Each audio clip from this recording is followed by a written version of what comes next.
While I was preparing some things to talk about for this podcast, I was reminded, for reasons that will become clear in time, of the first time I visited the magical city of Barcelona. This particular time, I went without telling anyone, which turned out to be one of those ideas that I really didn't think through. These were the days when I worked at the network.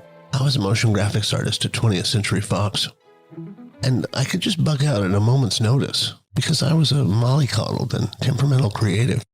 I would need to recharge my battery, I would say. Those were the days when the sound of my cell phone ringing would send me into a panic attack. It meant that I was about to be dragged into a protracted, white-knuckle sleep deprivation experiment where my entire career depended on delivering on someone else's promises, which usually meant doing a month's work in a short week, under incredible stress, with sometimes dozens of superfluous people looking over my shoulder and trying to help, but actually just keeping me from concentrating, and making the whole thing more like some kind of horrible Milgram experiment than just a simple case of a professional applying his craft to a visual or an animation or a title for some promotional event. To this day, the sound of a cell phone ringing still sends a chilling panic deep into my bones. That was before lightning struck my ivory tower and the whole thing came crashing down, largely due to corporate mergers and buyouts at a high level. It happens in networks that sometimes high-level shakeups happen, and a whole downstream hierarchy are all let go and replaced by the cronies of some other high-level network executive. Anyway, part of the nature of my job is that I work long hours, sometimes 2-3 days in a row without any rest. Sometimes I would go months and months without a day off. So when the opportunity presented itself, sometimes I would just bug out. I would go on vacation for an extended period of time and not bring my phone, not tell anybody where I was. When I would bug out, sometimes I would go to Amsterdam. Sometimes I would go to Italy, along the Amalfi Coast, but mostly Amsterdam. And this one time, I stayed there for too long. At this particular time, I was there somewhere between 90 and 120 days, and really thought maybe this time was the time where I might end up establishing a permanent residency there. But something like 30 days went by, and in this entire time, the sun never came out. And I started getting a little buggy. I developed a powerful lust for sunshine, but unlike the Dutch, who didn't seem to mind, I had spent the better part of my life to that date in sunny Southern California, where you never had to go more than a couple of days without the sun shining down on you and making everything seem okay. I was not okay with cold, gray, overcast stretches of time where the sun would absolutely not show itself. On this particular occasion, the sun had not come out for about 30 consecutive days. And although up until that time I had no reason to even suspect this, it turns out that I start to really come unglued if I go too long without a bright, sunny day. As the unrelenting cold, gray, dismal days stretched on, I started getting more and more diffuse and depressed and sort of existentially off. So about day 30 of this unrelenting gray patch, it started feeling like someone was holding me underwater. I started to panic. I started to feel like I couldn't breathe. I started feeling my grip on sanity slipping away. I started feeling like an animal in a cage that was too small. Maybe my soul was dying. That's what it felt like. I woke up one morning and realized that I was going to have to take some sudden and drastic action, or something really bad was going to happen.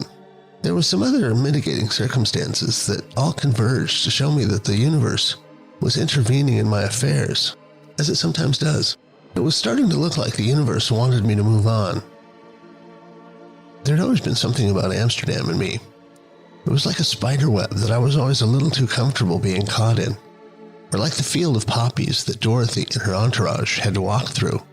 A delightful and at the same time insidious urge to just lay down and sleep, to forget about the cares and duties of the outside world, knowing full well that these are the kind of naps from which people often never awaken. But it feels so good and so right in the moment that it seems like an equitable trade-off. So here's how the universe slapped me back awake and impressed upon me that it was time to be moving on. Here are the circumstances that converged to usher me out of my comfortable cocoon and make it impossible for me to do anything but leave. For a period of time, it was somewhere between 90 and 120 days. Although at the time I wasn't paying attention to the passage of time, I'd been a guest at the Grand Hotel. It was in a beautiful part of Amsterdam, maybe the 9s for people who know the neighborhood, but close enough to the red light district that I could be there in a couple of minutes from my front door. It was a visit I made on the daily basis. At some other time, I may choose to regale listeners with stories about the nature of my visits to the red light district, almost none of which are age-appropriate, family-friendly, or suitable for workplace listening. One of the many things that fascinated me about the red light district was the many coffee shops where it was perfectly legal to walk in with your head held high and choose from a bewildering assortment of fine strains of the world's greatest cannabis. But not just that. At the time, and this is many years ago, well past the statute of limitations, like all the incriminating details that I might divulge about myself, at the time you could also visit a tall refrigerator display case with dozens of different species of magic mushrooms. I had developed a fondness for a particular and very exotic strain called Copelandia, which came from Hawaii. They were rated at about 10 times the strength of the Stropharia cubensis that I was most familiar with, the mushrooms of my homeland that were big, brownish tan, robust things, about 5 to 7 inches long, a little thicker than a number 2 pencil. The Copelandias looked alien and sort of foreboding. They were pale and sometimes completely white, sort of vaguely translucent, and almost tiny in comparison, thin strands about the thickness of spaghetti. The tiny little caps on the top were about half the diameter of the flat part of a thumbtack. Curious thing that I noticed about the Copelandias was that the visions, or the visuals, the hallucinations that I had on them were almost always sort of tiki-themed. Like the art director behind them was the same intelligence that designed the interior decor of a tiki bar. Very tribal and Polynesian, with notes of those tribal tattoos that Hawaiians and the Maori of New Zealand sometimes sport. It had always been my experience of the Mexican Stropharia cubensis that a huge recurring visual theme that was imparted was decidedly Mayan or Aztec, the same visuals that Mayan shaman must have seen that inspired the Mesoamerican decorative and ornamental motifs seen on the ancient Mayan temples and jars and vases, blankets and sacred art, stair steps and saw patterns, recursive squares. So it eventually dawned on me as an artist and a graphic designer that in some sense the canonical archetypal art motifs of different cultures might well have been imparted by the different personalities or the voices of different intelligences of the psychedelic mushrooms on different continents. If this isn't the true voice of Gaia, I don't know what is. I know there are strains of psychedelic mushrooms in Asia. There's even a psychedelic honey in Burma. Maybe the bees eat the mushrooms and then they make their honey. There are some really beautiful and strong ones in Thailand and Indonesia. I would love to sample all of these and see if each one produced the artistic, ornamental patterns and motifs that were unique to each culture. The Thai and Cambodian temples are very unique, psychedelic, seeming to depict the world of ectoplasmic fire that Manly P. Hall calls the etheric realm, but also beautiful scrolling floral patterns. I would love to discover that the Thai mushrooms provide visions or visuals that inform those beautiful motifs that make the temples and sacred structures so uniquely breathtaking. But anyway, on this day, I bought a very large tray of Copelandias, and at some point before I left the shop, someone offered me something special, something rare for Amsterdam. Fresh peyote buttons. Not dried ones like you hear about most often, but fresh, fat, succulent, newly plucked peyote buttons right off the cactus. At the time, it struck me that it would be foolhardy to pass up such a rare opportunity. So I bought an amount that I was told was about 3 strong doses. In Amsterdam, when someone says something is strong, that usually means that stable, career trippers who've seen and done it all have judged it to be a challenge. So that descriptor is one that is best understood to be a massive understatement. So with cargo in hand, I made it back to my hotel room that had become my somewhat long-term residence. I had arrived with no particular schedule and no planned date of departure. The hotel started billing me in advance for 3 days at a time, which then became a week at a time. And with a phone call from downstairs once a week, I kept extending. At this point, I'd been at the Grand for about 90 days. No one seemed to be bothered by it, and it was really working for me. The place was magical, airy, and comfortable, and stylish. In a sort of Swiss minimalist way, I would engage in lighthearted, casual flirting with the gorgeous girls who worked at the reception desk. And best of all, it was a fantastic atmosphere for tripping. So I got home, unpacked everything, laid out my supplies, and realized I had no idea what to do with the peyote buttons. I had no idea how to prepare them. I consulted the internet and found that the most common way, or at least the way that was within my means, was to make a tea out of the peyote buttons. So I tried one in tea, poured some hot water and let it steep. I drank the tea, and then just for good measure, I ate the peyote button. And I waited. And I waited. And I waited. After about an hour and a half, I decided to try the second one. And same thing, I waited and still nothing. I began to think that maybe I'd been had and decided to move on to the Copelandias. But then mysteriously, even the Copelandias didn't float my boat. So here's something, speaking of floating boats. People who've experienced a tsunami will tell you that one of the telltale signs that a tsunami is coming is that all the water gets sucked out to sea. It's like the lowest tide you've ever seen. The water appears to be just gone. There's a particular sound, rocks banging against each other, like a spine breaking, because the water recedes so fast. It's being drawn out to form the body of the titanic wall of water that will come crashing in, sweeping all the architecture away like it was made of matchsticks. Which is what happened to the architecture of my frail and delicate psyche as a tsunami of iron-fisted psychedelia eventually crushed me in its titanic strides. It was almost 6 hours after I ate the peyote. At this point, I downed all 3 buttons and ate an entire tray of Copelandias, not being able to figure out why nothing was having an effect. That was when I realized there was a tsunami coming. So as this titanic wave washed over me, I was swept away in a kind of psychedelic rapture, a terrifying, overwhelming kind of rapture. It was like those classic tales of Goethe, where he left his body and traveled in the hypnagogic space, a hyperspatial world inhabited by autonomous intelligences, where he roamed and explored the depths of hell and the heights of heaven, or like what Jung described as active imagination, where a remarkable shift takes place, wherein, instead of you forming the stuff of mind and imagination by your own direction, you sit back, take a passive posture, and suddenly consciousness itself reveals itself to have been a conscious entity all its own. It starts telling you stories and showing you visions of fantastic worlds and amazing spaces, and introducing you to the mind-bending entities that live in its further reaches, completely autonomous, self-aware, like fish swimming in a vast ocean, living coexistent to you in the vast ocean of your mind, usually choosing to coexist from afar, but on this occasion, deciding to acknowledge and even interact with you, while you sit there with your jaw thrown open from amazement.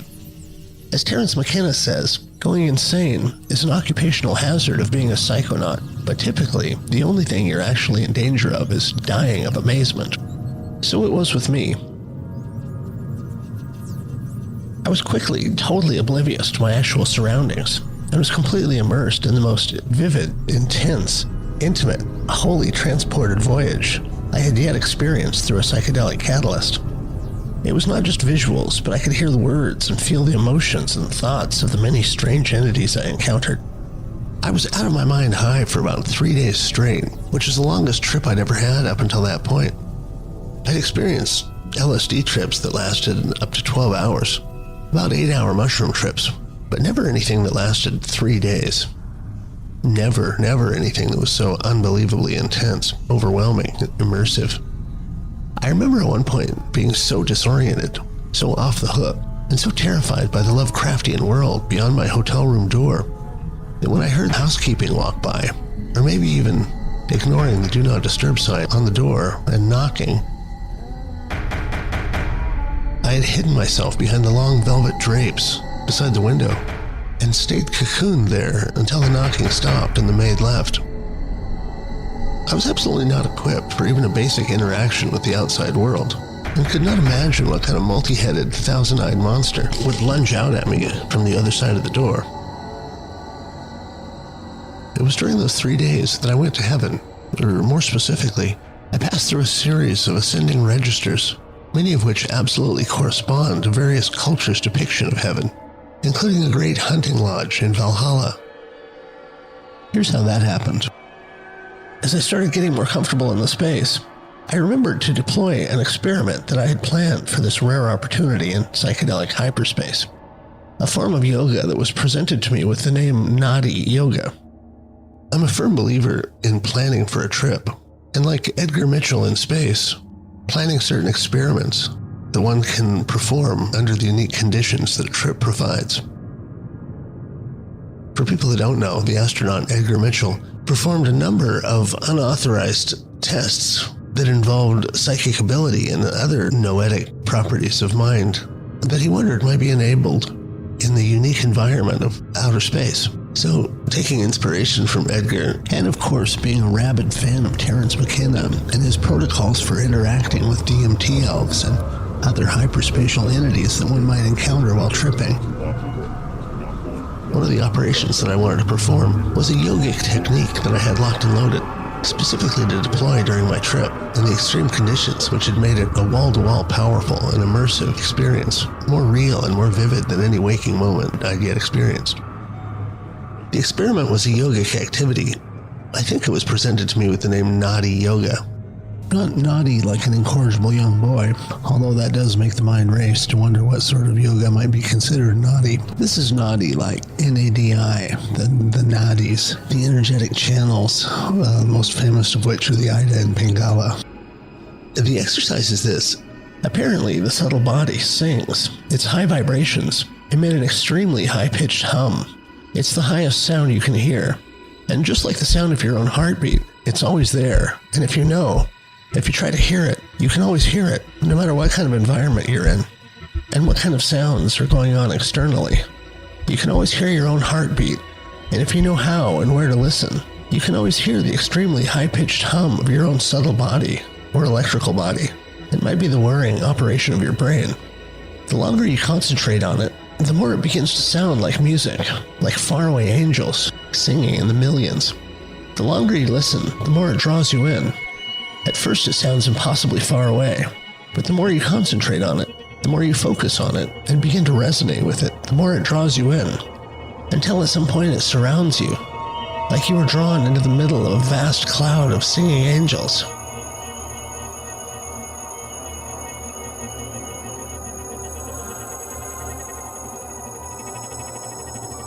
The point of the exercise is that on some register, your own existential vibrational rate begins to rise into resonance with the incredibly high vibrational rate of this inner sound. I was told to try this, but really had no idea or no expectation about what might happen. So as the trip began to unfold for me, the hum was like a helium balloon that I held onto, and no matter what came at me, and no matter what I experienced, no matter what insane visuals and crazy hallucinations, no matter what psychedelic landscapes I walked through, I kept holding onto this balloon, and it was like it was lifting me through stratas, up through layers of clouds, higher and higher, until it was like I was rising past a high-rise building with the face cut off, like the set of a Wes Anderson film. I kept rising and rising, up through the floor of one register, through the room, and then exiting through the ceiling again. And the more I did this, the higher I got in this psychedelic space. The more the spaces that went by began to resemble these places that absolutely corresponded, as I say, to various cultural descriptions of heaven. So the one that really got me was suddenly I began lifting through a room that was a hunting lodge, very much like the hunting lodge you see in Viking depictions, especially in stories where warriors meet after they die in Valhalla. The thing that got me was that as I entered the room and began to ascend through the room, all the warriors who were there drinking and reveling, they all recognized me. They saluted me as I rose through their space. And then it struck me, as I looked at their faces, I knew every one of them, old friends from previous lives. Some I'd fought shoulder to shoulder with. Lovers whose faces I'd not seen since I was born into this life. They called my name, and they saluted me. Some burst into tears of joy, and I burst into tears for the love I felt for each and every one of them, and for the love I felt from them. Chance, they said, and raised their glass. They were delighted that I'd finally joined them. But I was holding onto the balloon, and I was resolved not to let go and to see where it ultimately took me, although I've never experienced a temptation greater than I did that day to just let go of the balloon and stay there in this fantastic ultimate resting place, this lodge that I would occupy, apparently, in between incarnations. I love you all, but I have to follow this balloon. I have to see where it's going to take me, but I promise I'll be back. They saluted me once more as I drifted through the ceiling. After this, things became nondescript. It was a glowing space that I kept rising through and rising through. I kept holding onto the balloon. I kept focusing on the very highest sound that I could hear, the highest vibration. In retrospect, I'm not sure if this is a yogic technique or a magical operation. It definitely partakes of the correct definitions of both. But I followed the balloon all the way to the top, and when I got to what I was certain was the very highest register, there was a voice that spoke to me, this soundless voice that spoke in my head, as entities tend to do in these hyperspatial registers. It said this thing that I was absolutely not prepared to hear. It said, "This is your house," implying that this is where I lived between incarnations, when I wasn't occupied elsewhere. The house was amazing. The architecture had a sense of humor. It was somewhat like an M.C. Escher, where it was a hyperspatial structure that didn't really make sense in 3 dimensions and did so in such a way that was actually funny. It was like thumbing your nose at traditional architecture in 3D spaces.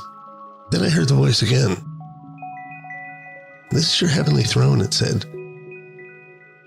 It was an amazing, giant, white marble affair, but somehow it looked incredibly comfortable.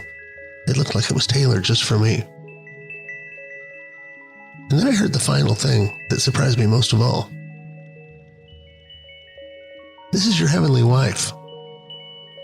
I was laying in bed, sweating. My eyes were closed. And although I could see these visions, I was for some reason prevented from seeing the face of my heavenly wife. I looked and looked, trying to determine her identity, but it was withheld from me.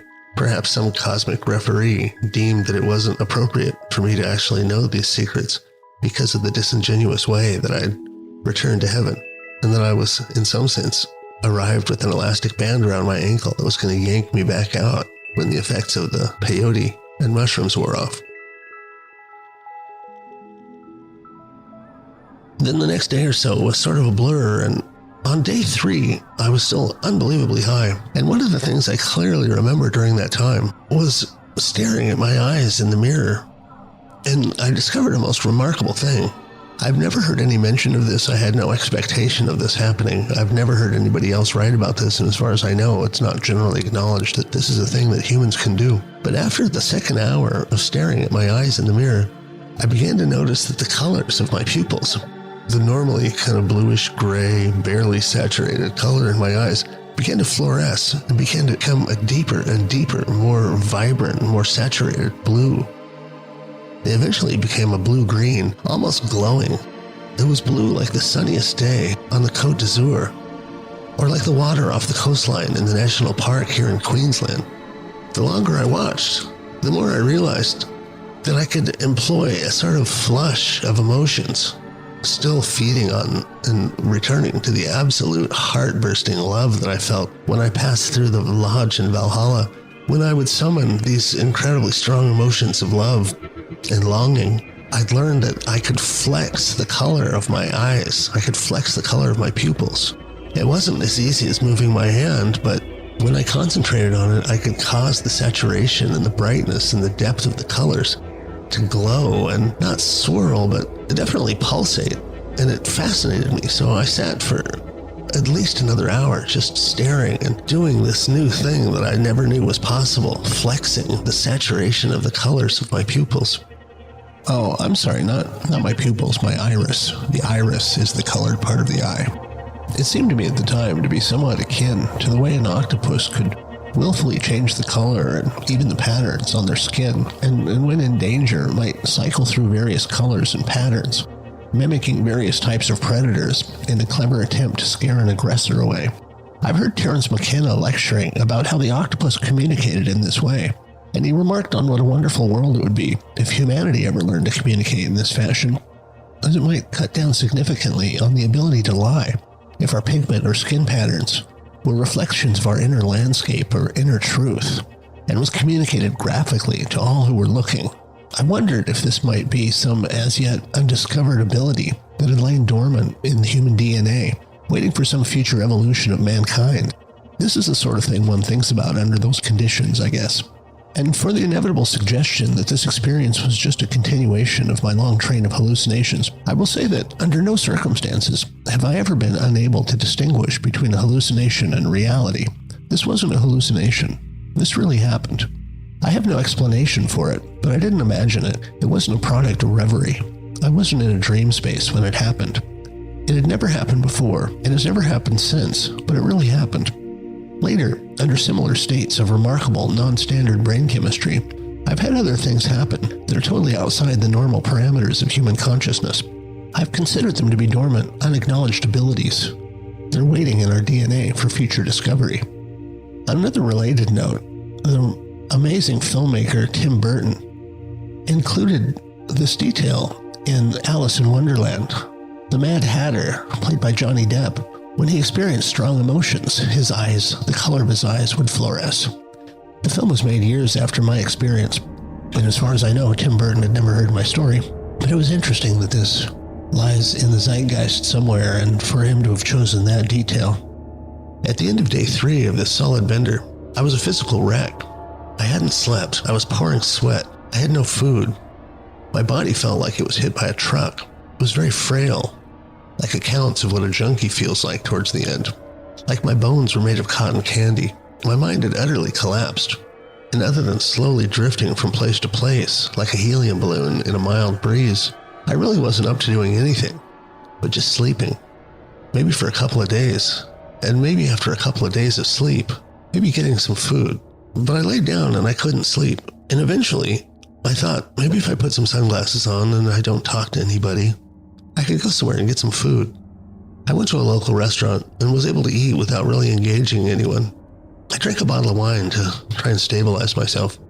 I was in really bad shape and I started feeling like I was going into shock, so I was ready to leave when the proprietors of the restaurant came over and started chatting with me, and something about their engaging and hospitable nature caused me to stay and chat for a while. But they opened another bottle of wine, and then another. We started having a lot of fun and started losing ourselves in the moment. And we chatted and talked, and one of the fantastic benefits of knowing restaurateurs, having them as friends, is that they always keep special bottles of wine for themselves for special occasions, and they shared several of these bottles with me until just before sunrise, I began to realize that I was so whacked that I was about to take leave of my senses. I was about to become one of those people that was a wandering zombie, or worse yet, completely pass out, which is an incredibly inadvisable thing to do on the streets of Amsterdam. I realized that I'd better go home before I fell over, and walking home, I realized with a shock I had no idea where I was, and I was so bent that I didn't recognize any of the features. Somehow, after an incredibly long period of time, I made it back to my room, and now, having gone almost 4 days without sleep or any kind of rest, without the ability to collect myself, I finally made it back to my room. It was my refuge, and just as I was collapsing, the sun was coming up, and as I landed on the bed, the phone started ringing. Nothing good happens from a phone call at sunrise, but I picked up the phone, and I heard a voice on the other side say, "Mr. Gardner, we will be needing your room today. Checkout is 8 a.m. This hit me like a punch in the face. I was metaphysically tired and genuinely thought that I would die if I didn't go to sleep. "Can I re-up?" I said. "I'd like to extend my stay for another 7 days. "We're sorry, but that is impossible. The hotel is fully booked. The convention is in town for the week, and we're fully booked for the foreseeable future." It started to rain outside. I got up and I got dressed. A pounding headache started.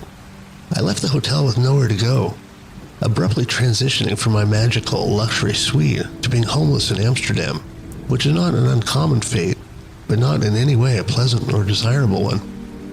I walked through the pouring rain with my rolling luggage in tow behind me like an idiot, from one hotel to another, only to find that the convention was so big that there was not a single room to be had anywhere in town. Trying to gather my thoughts and still trying to wake up, shake some sense into my head, still waiting for some catalyzing event to jumpstart my traumatized and inoperative brain, I saw a small, dusty bookstore with an open door.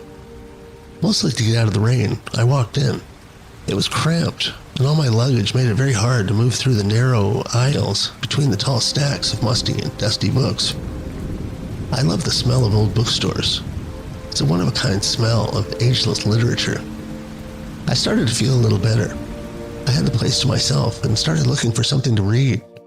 Maybe some escapism was exactly what was called for.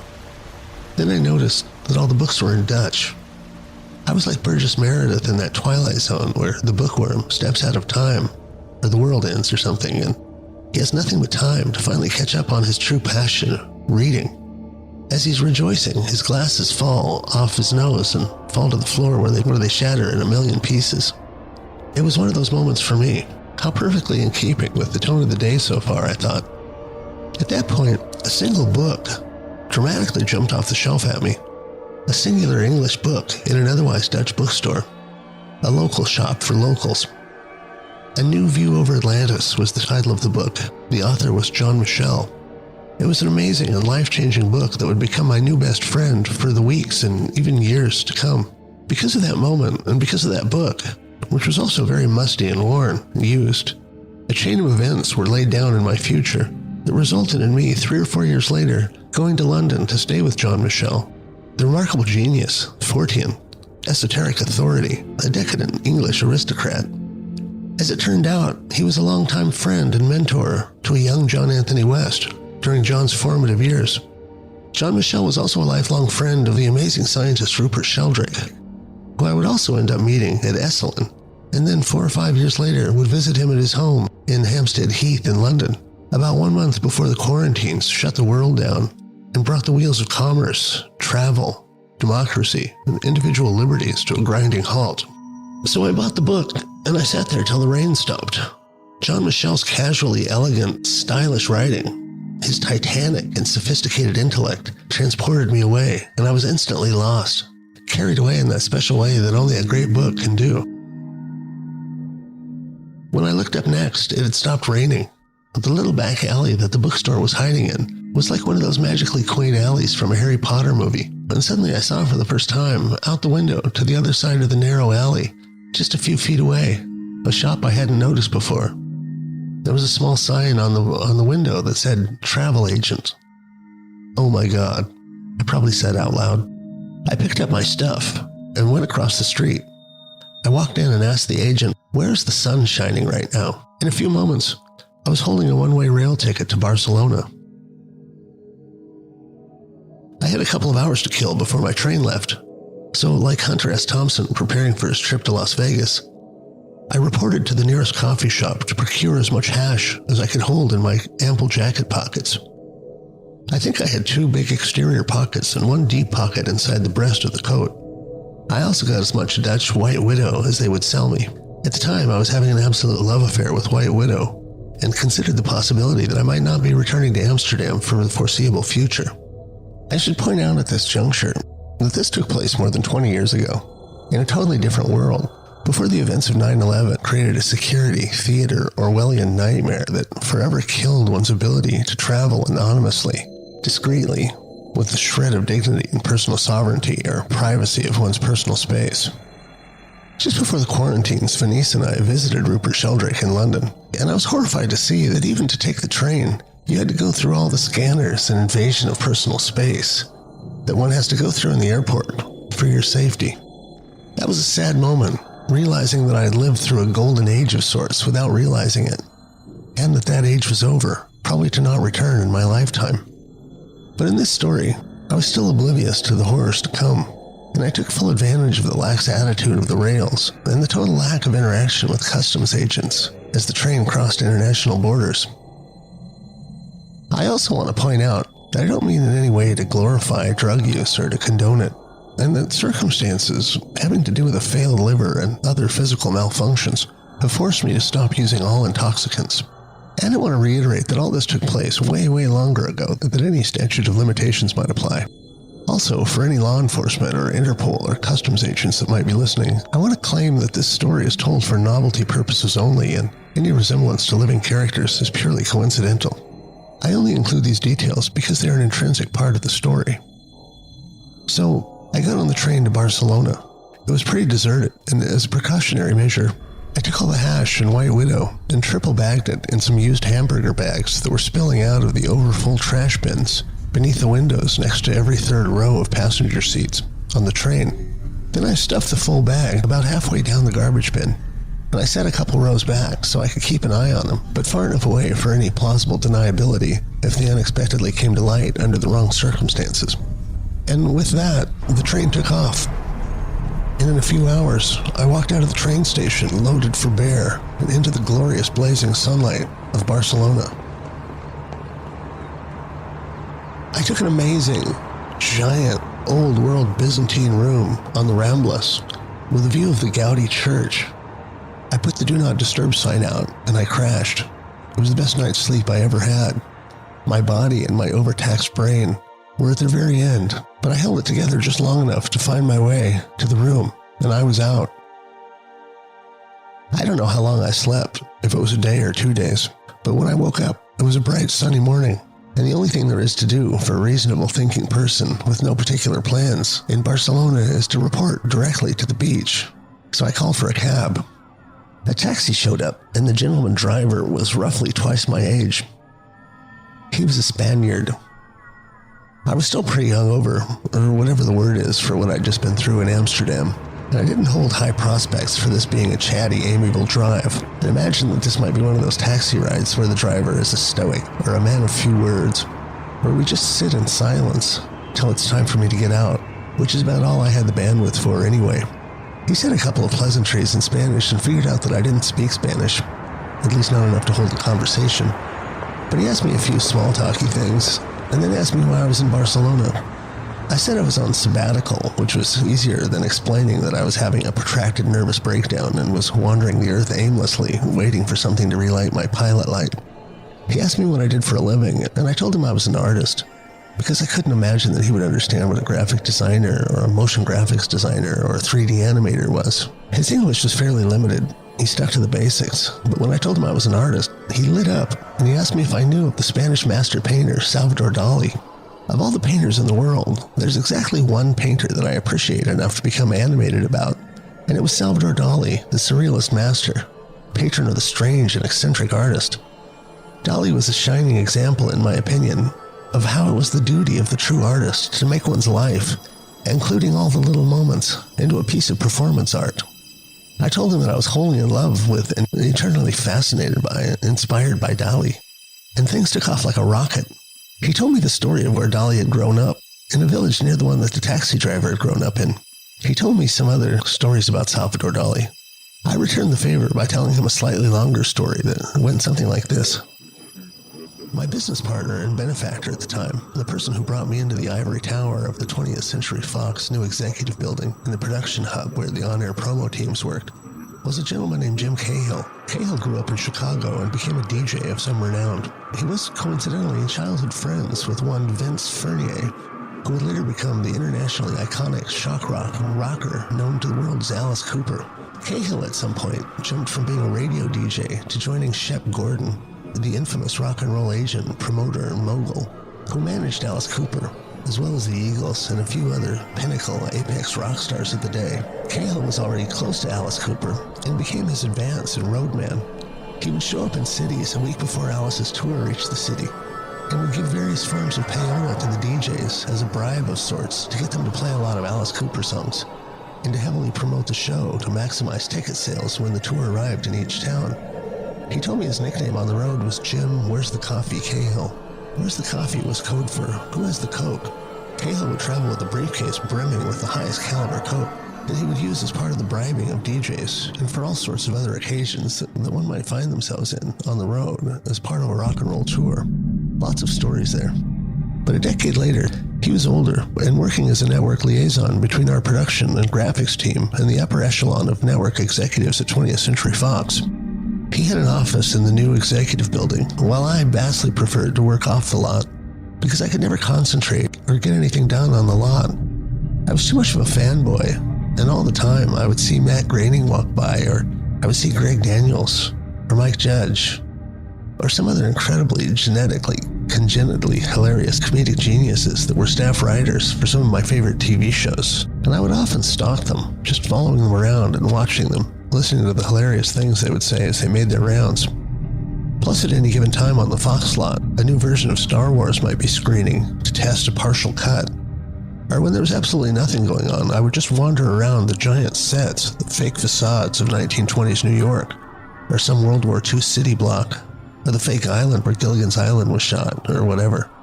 I don't think Gilligan's Island was actually there. I think that was on the Paramount lot. But I just loved being on the lot, and I wasn't at all jaded like a lot of the other people on the lot, so I was always distracted by how awesome it was.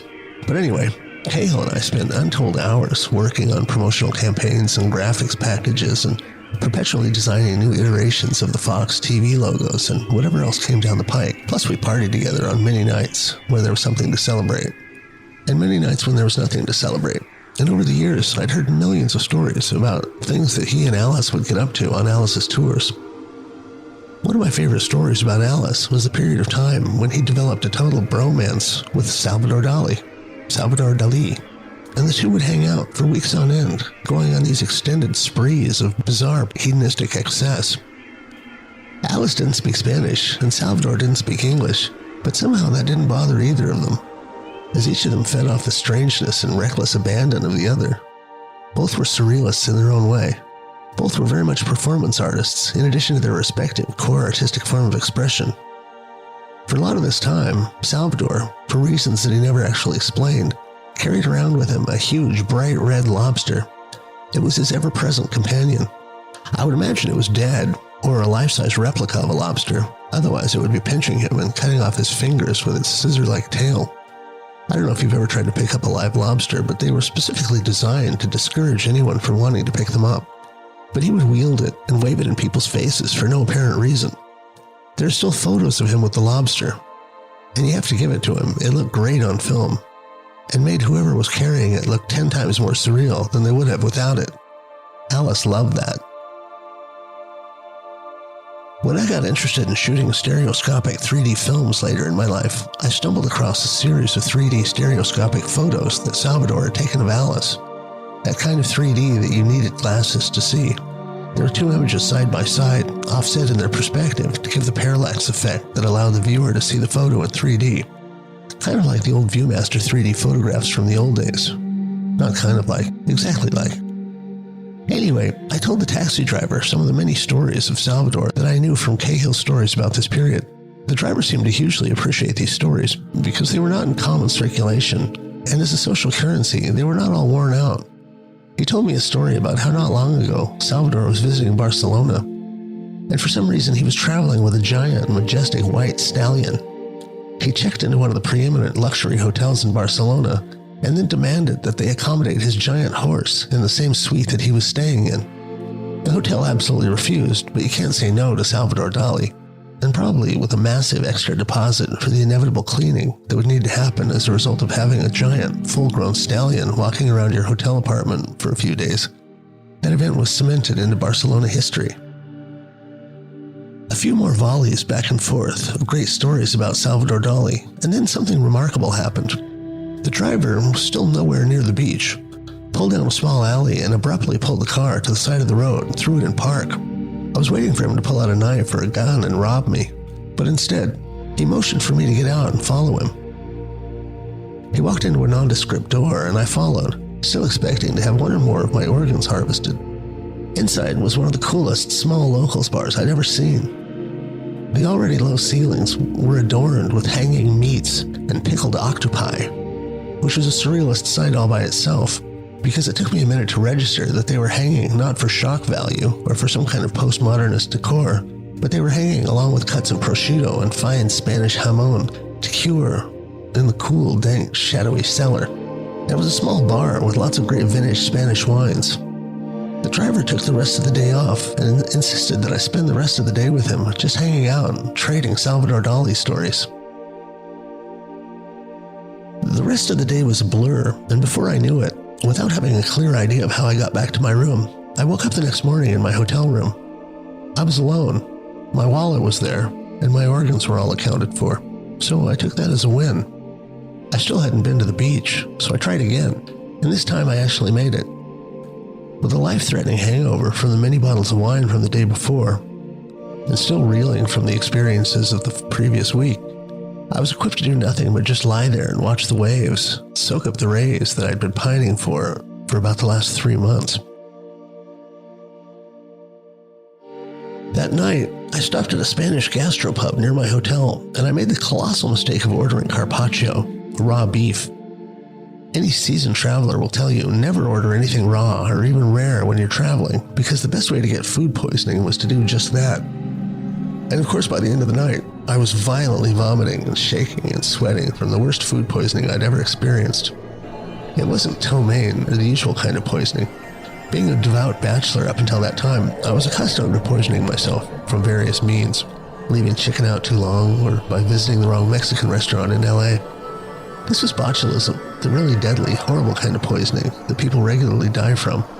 At about day 3, totally exhausted from continual retching, absolutely dehydrated from throwing up over and over again, feeling like my ribs had broken at some point from the compressions, I realized I couldn't get up off the floor.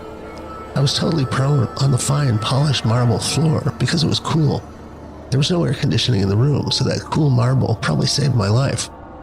But with the realization that I was too weak to get up off the floor, and realizing that I didn't have the strength to lift myself up to the phone, not that I could have used the phone anyway, European phones are still a complete mystery to me. I have no idea how people get them to work, plus I don't really speak Spanish and I don't know anyone's phone numbers anyway. It was then I realized I hadn't told anyone about my travel plans, not to Amsterdam, and certainly not that I would decide on a dime to go to Barcelona. So I guessed that they would eventually find my body, and in about a year, the news would get back to my loved ones and co-workers that I'd been found dead on the floor of a hotel in Barcelona. Somehow, on day 4, I was able to lift myself up to pick up the phone. Ironically, in this hotel, the staff absolutely respected the do not disturb sign, and I almost died from that degree of respect. I don't remember how, but somehow the woman at the front desk was able to connect me with one of my dirtbag surfer friends in San Diego, whose phone number was in my head. I gave him a credit card number, and he was happy to buy a ticket, come and rescue me. He arrived in about 48 hours, picked me up off the ground, cleaned all the sick off of me, got me liquids and revived me, and generally helped me recover by running interference, food, and dealing with various things that I was too weak and broken to accomplish by myself. We spent the next few days on the beach till I was back to full operational condition, at which point another chapter began that involved a travel to Stonehenge, which is a story for another time. But I never forgot that special day with the taxi driver, and it keeps a light in my heart to know that no matter how lowbrow and ugly and indifferent to beauty most of the world is, there was still this place where art was revered and where artists were revered. Salvador Dali said that the reason Spain produced more artists of note than any other place was because of an absolutely unique combination of light and color. He said Russia has its authors, but no great painters. I can think of some Italian painters who might beg to differ, but who am I to question someone as influential in my life as Salvador Dali? So all of that finally brings me to the point of all of this, which may come as a surprise to people who listen to me or talk to me with any frequency, because I can go days, weeks, or months without ever coming to the point. And usually when I do, it's to remind the listener that the thing to remember was that I was wearing an onion tied to the end of my belt, as was the fashion at the time. Here's why I bring up Salvador Dali and my time in Barcelona. I was watching YouTube recently about Salvador Dali and his interest in ceremonial magic. As I watched it, I realized that my patron saint Salvador had just handed me a key, a missing piece to my own struggle to put into words some of the most important and least tangible points about the relationship of art and esotericism, or art and spirituality if you prefer. He said, learn to paint and draw like the old masters, and then you can do whatever you want, and people will respect you. Modern art has lost something, its primary purpose, as it was seen and demonstrated by the ancients. His exact quote is this: today, the love of the defective is such that genius is recognized only in defects, and especially in ugliness. The moment a Venus resembles a toad, the contemporary pseudo-aesthete will exclaim, it's powerful, it's human. Certain it is that Raphael-esque perfections would pass totally unperceived before their eyes. Ingres yearned to paint like Raphael, and only painted like Ingres. Raphael yearned to paint like the ancients and exceeded them. When visiting a modern art exhibit in Paris, Dali exclaimed that the most impressive painting in the exhibit was the door through which the audience entered into the gallery, and then that the painter who painted the door was capable of painting any of the paintings on display, but the painters featured were not capable of painting the door. Dali felt that contemporary art had gotten lazy, and some ancient wisdom had been lost. That wisdom necessitated and inspired the expenditure of effort. He talked about the mystery of patina and how certain classic works of art got more beautiful with age. This is the only fair and truthful marker of quality. When the hype has faded away, when the styles and fashions have shifted to future trends and novelties, which works of old remain and continue to get more valuable and more beautiful each year? And which works will become passé, or worse, forgotten entirely? Modern art, in most cases, has abandoned any pretense at beauty in the classical sense. And masterful technique, it's become an exercise in marketing, using shock, subversion, and an inversion of tropes, which are tropes in themselves, to chase a market. I've heard it said recently that art has become nothing more than a massive money laundering scheme. Dali maintained that the greatest painters came from Spain, or at the very least, a Mediterranean country. He remarked that Russia, with its many genius mathematicians, philosophers, poets, composers, has never had a great painter. This he attributes to the colors and the scenes and the views and the beauty one is exposed to in his life. I've heard other painters say that the quality of light differs radically, depending on where on the globe a painter might be. This is why Matisse moved to Tahiti, as he said there was a particular purple-red sunset property to the golden hour there that was not present anywhere else. Dali said that the tropics produced art that suffered from what he called hypercolorality, too much color, and the snow countries are depressing, bland, void of the colors necessary to paint beautifully. He said snow is the enemy of the retina. The reason I bring this up is because it speaks to the importance of high or elevated aesthetics as a kind of nutrition for the soul. People who are raised in an environment where beauty and an elevated aesthetic were not present are often underdeveloped people, not just in an artistic sense, but in a compassionate or otherwise soulful sense. This is why visits to museums, out in nature or gardens, or the beach, or other places where natural beauty abounds, are essential for the development of the soul, which is also the nature and point of esotericism. This is the essence of what I tried to frame and bring to the forefront in the Magical Egypt series. It's not about the art or the architecture per se, although each is a masterclass of technique and physical execution. But what's most important about it, most misunderstood and least appreciated, is that it is a genuine form of magical technology. It's esoteric technology in the highest sense. This is what is lost or forgotten about the original purpose of art. This is why art is a form of magic, as is music. Another point of resonance with Dali is that Dali used a technique that is often called Gestalt switch. Most people are familiar with examples of the Gestalt switch technique from those turn-of-the-century illustrations that are two things at once. A young lady, but then through a reframing of one's perspective, it is simultaneously an old woman. Or a rabbit that's simultaneously a duck. Dali would use compositions of familiar shapes placed just so that an emergent meta-picture would emerge from the collage of shapes. The reason I bring this up is that this technique was very much in use in the artworks that we studied in our aesthetic research project. That was the basis of the Magical Egypt series. This project was labeled a forensic study of ancient science through the study of ancient art and architecture. It was the research project that unearthed the history-bending series of discoveries that we presented in the Magical Egypt series, where we demonstrated that sophisticated and medically accurate 3D models and schematics of the brainstem and many of the other neurological, vascular, and endocrinal systems that all form the biological basis of consciousness were encrypted into ancient Egyptian art.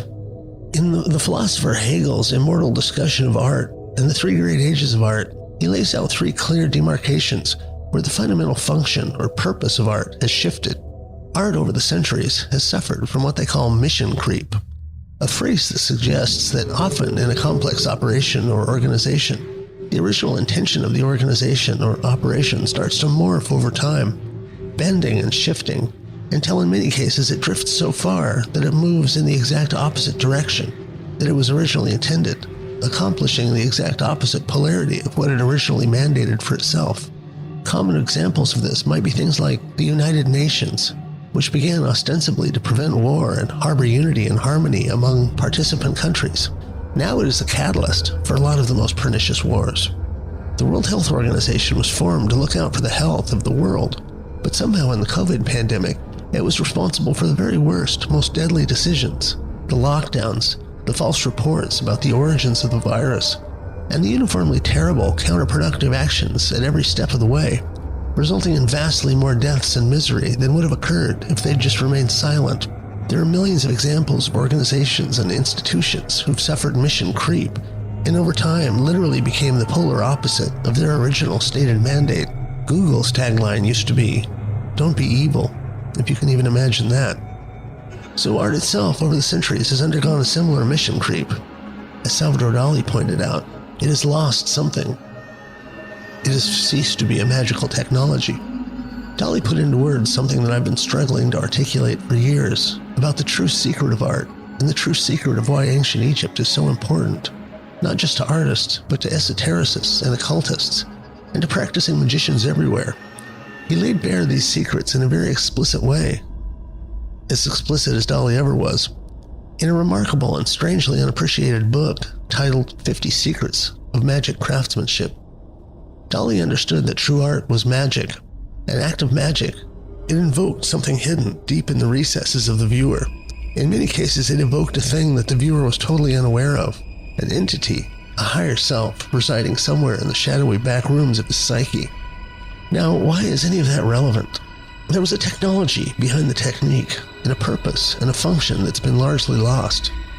Now, gimmickry and shock, and something that deviates from the rules of beauty. Art that deviates the farthest from the classics, art that disrupts or inverts the values of the classics, is considered important art. More ugliness to replace beauty, like disharmony replacing harmony, like asbestos replacing fruit and milk and bread. As I mentioned in the script of Season 2 of Magical Egypt, when the philosopher Hegel discussed the three ages of art, and what was lost when symbolic art gave way to the Romantic period, where art was valued solely on its representational accuracy. In the later two ages, the classical and Romantic period, emphasis on art sending a message or having a symbolic value, having a symbolic transmission that the art delivered, fell away and gave way to representational accuracy, and as in the classical period. And in the Romantic age, art became more about a celebration of the artist and the cult of personality around the artist. In our study of art in Magical Egypt, we focused on the art as a delivery mechanism for this ancient message, where the message is laid quite bare, is quite explicit. That message does not seem to be present in the later two ages, the classical and Romantic. Here's a quote from Professor Houlgate in 2016 from an article named Hegel's Aesthetics in the Stanford Encyclopedia of Philosophy. Art satisfied our highest needs when it formed part of an integral part of our religious life and revealed to us the nature of the divine, and, as in Greece, the true character of our fundamental ethical obligations. In the modern, post-Reformation world, however, art has been released, or has emancipated itself from subservience to religion. Art no longer affords that satisfaction of spiritual needs which earlier ages and nations sought in it and found in it alone, a satisfaction that, at least on the part of religion, was most intimately linked with art. The beautiful days of Greek art, like the golden age of later Middle Ages, are gone. In all these respects, art, considered in its highest vocation, is and remains for us a thing of the past. Thereby, it has lost for us genuine truth and life, and has rather been transferred into our ideas, instead of maintaining its earlier necessity and reality and occupying a higher place. According to Hegel, art has served its primary historical duty. Religion was the next mode of understanding for the world and its truths. However, Hegel believed by this time, even religion was reaching its own end, and only philosophy can effectively continue pushing humanity forward. In the original function and purpose and role of art, art was put to its highest purpose through a union with science. Art was used as the delivery vector for the most important accumulated wisdom the culture was in possession of. Art was didactic.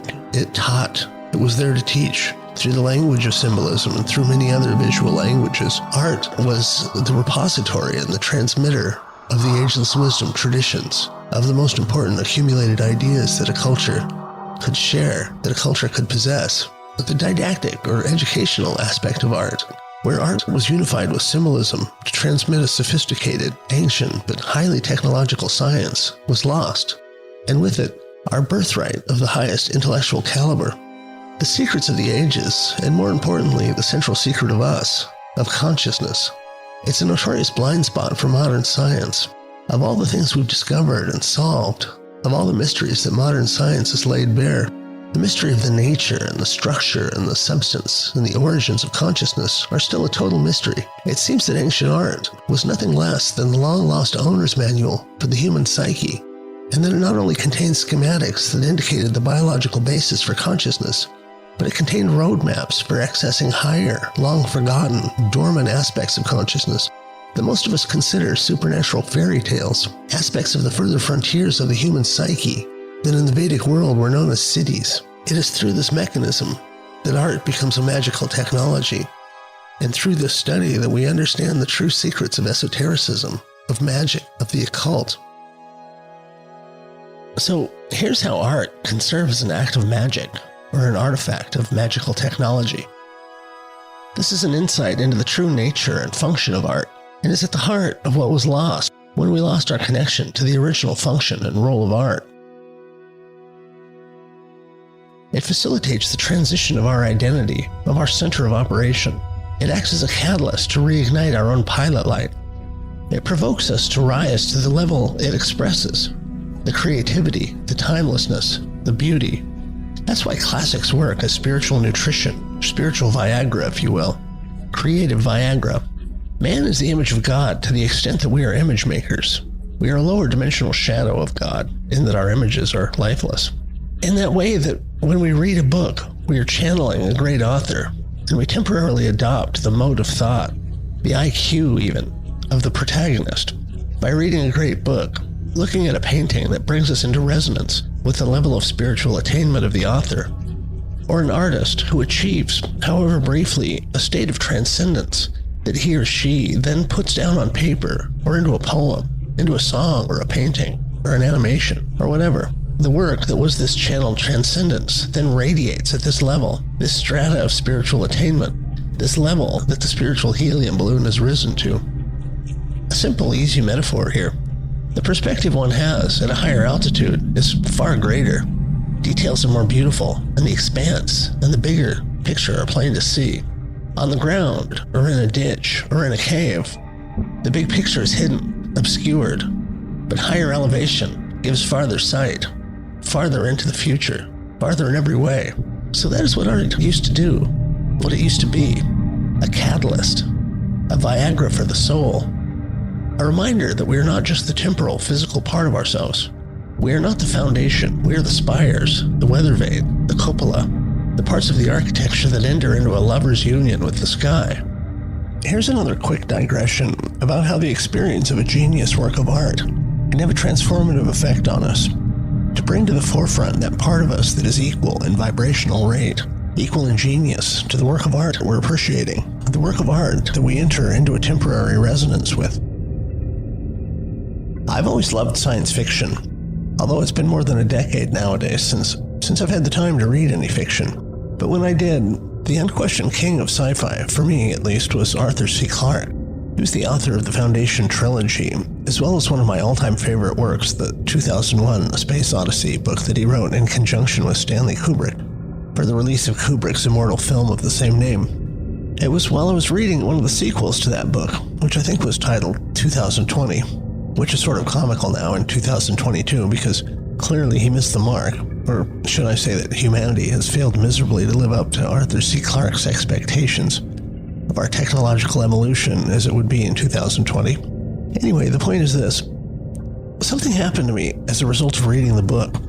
Having read and, in essence, channeling the inner dialogue and thought processes and logical approach of the protagonist of the book, who is a highly accomplished scientist and engineer and astronaut whose every move could be his last if he didn't calculate the risks and possible unforeseen events that resulted from technology and natural causes, I found myself, for almost a month after I'd finished the book, returning to the thought processes and the mental policies that the genius protagonist had gone through in the day-to-day execution of his duties.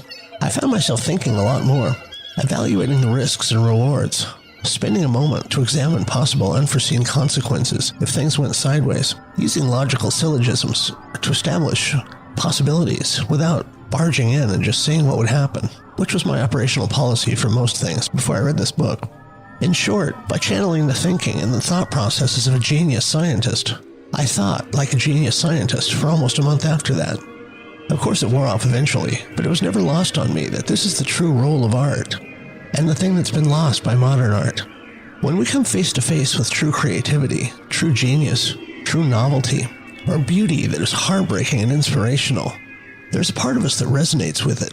We lift up spiritually, or metaphysically, or mentally, to resonate at the frequency of genius that the art radiates. If a work of art was created from a moment or a position of epiphany and rare insight, in a moment of communion with the angels, then when we engage in the art in the right way, it catalyzes us, it prompts us. We are elevated to that same state of ecstatic epiphany, to that same state of grace or spontaneous genius. We are dancing with the same angels. To put it in magical terms, it's very akin to what is sometimes referred to as sympathetic magic. An example of sympathetic magic is a familiar one, the use of a voodoo doll. The sympathetic part comes in from the fact that the doll is a small facsimile of the person, perhaps incorporating a piece of their hair or clothing, or one of their cherished possessions. And because of the resonances or sympathies between the little doll and the person, things done to the doll happen to the person, at least in theory. This is a slightly different kind of sympathetic magic, more true to the actual definition of the word sympathetic. The tendency of two systems to fall into sync when exposed to one another for the right amount of time. The work that radiates genius, or an extreme moment of beauty, tends to catalyze in us, raise our operational level to fall into sympathetic resonance with it, lifting us to the exalted state of creative genius, or magical, universal insight that is expressed in the work of art. To use another metaphor, or another aspect of magical technology, it acts as a kind of invocation ceremony, conjuring of sorts, bringing to life the part of us, the daemon, the demiurge, the angel, the sleeping genius, that lies, in some cases hiding, in some cases hibernating, or comatose, or even presumed dead, but is called forth, lifted up with the lion's grip, to come forward and resonate with the caliber or frequency of genius that the art is radiating. Even common people are elevated and in many cases experience a huge uptick in their own creativity, inspiration, epiphany. They even experience unexpected flashes of genius after being exposed to brilliant creative works. So this is why ancient Egypt has such a dramatic effect on some people.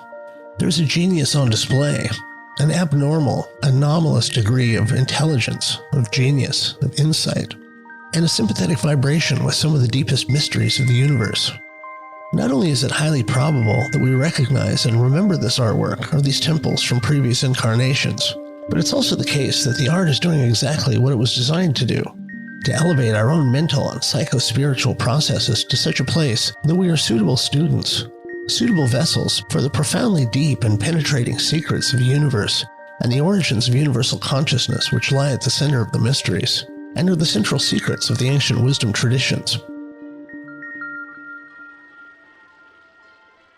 On some deep, perhaps subconscious level, some people can feel the power of these expressions of art and the awesome elevated frequency that they radiate on, and can feel their own higher aspects awaken and lift up, or evolve to a posture and a resonant frequency, so that communing with the art, the statuary, and the architecture on display in the ruins and in the museums acts as a catalyst for our own rapid psycho-spiritual evolution or unfurlment, or however you want to put it. Art and architecture, in their original conception, when used in their original context, for the original purpose, served as a delivery vector for a kind of information that in some ways could not be transmitted by simple language alone.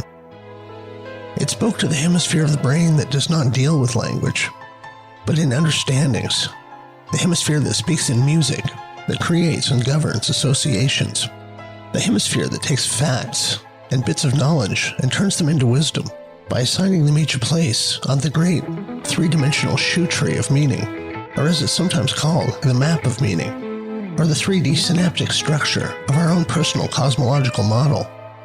Art in the ancient world, art from Hegel's first age of art, was united with the ancient, ageless science, and their union formed a powerful mode of communication that could speak directly to the part of the psyche that deals in symbols and associations, the part that creates understanding, the part that turns a pedantic collector of random facts into a wise man or a genius. It was the repository for the most valued and cherished understandings, the tentpoles of the highest science held by the ancients. When it is asked, and it is asked often by thinking people, how could they have been so smart? This is the reason.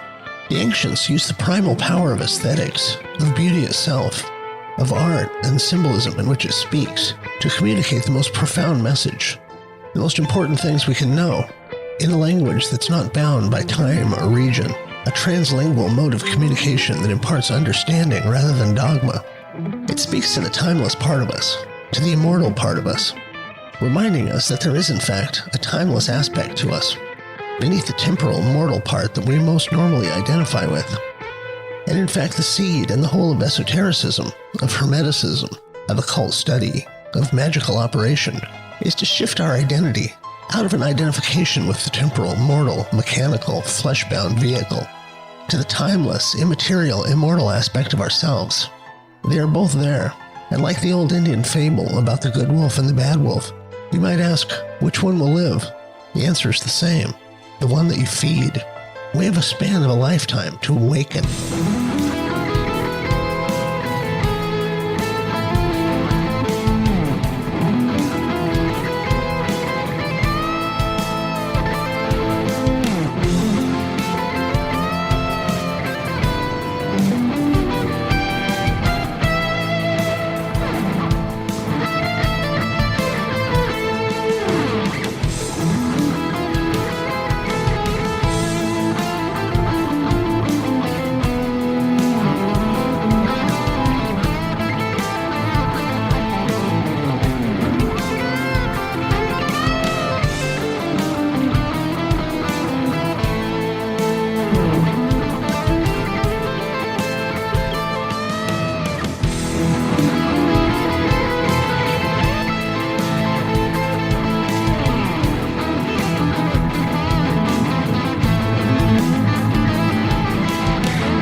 Thank you for listening, lovelies. And if you like this podcast and would like to support us, please go to magicalegypt.com. And I have made a special discount coupon just for you all. And the coupon code is LOVE. And that will get you $30 off any Magical Egypt purchase. Also, I've started Patreon, so you can mosey on over there and see if you want to contribute. But I appreciate you listening, and I appreciate all your support, and more soon.